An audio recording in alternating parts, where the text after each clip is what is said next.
Hello दोस्तों, स्वागत है आपका हमारे यूट्यूब चैनल सुपर रेफ्रिजरेशन में। आज की इस वीडियो में हम बात करेंगे डीएफ एरर कोड के बारे में। अगर आपके पास सैमसंग का स्प्लिट एसी है और उसमें डीएफ एरर कोड आता है, ये किस लिए आता है और इस डीएफ एरर कोड से क्या क्या परेशानी आती है, एसी सही से काम भी नहीं कर पाता और बार बार कट होता रहता है, ये किस लिए आता है, चलिए हम आपको इस वीडियो में बताते हैं। डीएफ एरर कोड दोस्तों सेंसर की खराबी की वजह से आता है।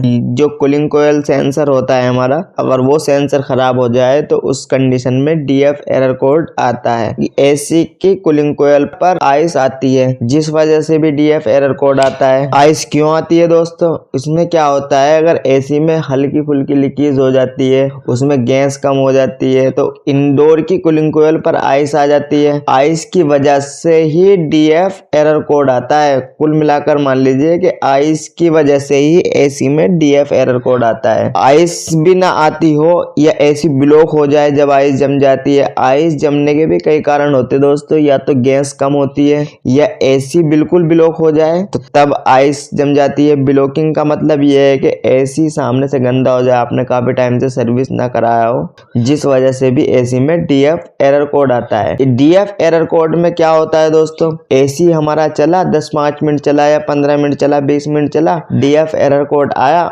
और उसने आउटडोर को बंद कर दिया, उसमें कुछ नहीं होगा। इंडोर में आपको डीएफ एरर कोड शो किया जाएगा। इस कंडीशन में आपको क्या करना है कि उसमें पहले देखना है कि उसमें आइस तो नहीं आ रही है या वो ब्लॉक तो नहीं है। कभी कभार तो ऐसा होता है कि सेंसर खराब होता है और इस कारण भी डीएफ एरर कोड आ जाता है, पर ये कभी कभी होता है दोस्तों, वरना डीएफ एरर कोड आइस जमने की वजह से ही आता है। डीएफ का मतलब यही होता है कि डिफ्रोस्टिंग सिस्टम। अगर एसी के इंडोर में आइस जमती है तो डीएफ एरर कोड आता है। आज की वीडियो दोस्तों हम यहीं तक रखते हैं, मिलते दोस्तों अगली वीडियो में न्यू टॉपिक के साथ। जय हिंद।